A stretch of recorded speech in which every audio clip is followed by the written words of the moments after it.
చెప్తున్నా. I don't want people to call me beautiful. దాని బదులు నీది కష్టపడే తత్వం, నీలో కరుణ ఉంది, నీకు ధైర్యం ఎక్కువ, నువ్వు తెలివైన దానివంటే నాకు సంతోషం. Address us by our qualities. MS Subbulakshmi అంటే భక్తి, అందం కాదు. మదర్ తెరెసా అంటే కరుణ, అందం కాదు. ఐన్ ర్యాండ్ అంటే తత్వం, అందం కాదు. సరస్వతి అంటే విద్య, దుర్గా అంటే ధైర్యం, గౌరీ అంటే తపస్సు, లక్ష్మి అంటే శుభం. ఇలా ఏ దేవతనైనా ఆమె క్వాలిటీస్ కోసమే పూజిస్తారు, ఆమె అందం కోసం కాదు.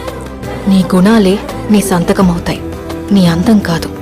అందుకే ప్రపంచము మగాళ్ళలో కాదు, ఆడదే ఆడదాన్ని అందాన్ని దాటి చూసుకోగలగాలి. అలా అందాన్ని దాటి చూస్తే ఆడదానిలో ఒక సముద్రమే కనపడుతుంది, గుణాలతో నిండిన ఒక దేవతే దర్శనమిస్తుంది. So seek for the goddess in. We are set to find something. There he said, "Here, nice piece of fruit." I looked and then the task came. ఇంకేంటంటే బాగా ఇంకెవరు చదువుతారా? మిస్టేక్స్ లేకుండా చదవండి మంచిగా. ఎవరన్నా చిరు కొడతావు?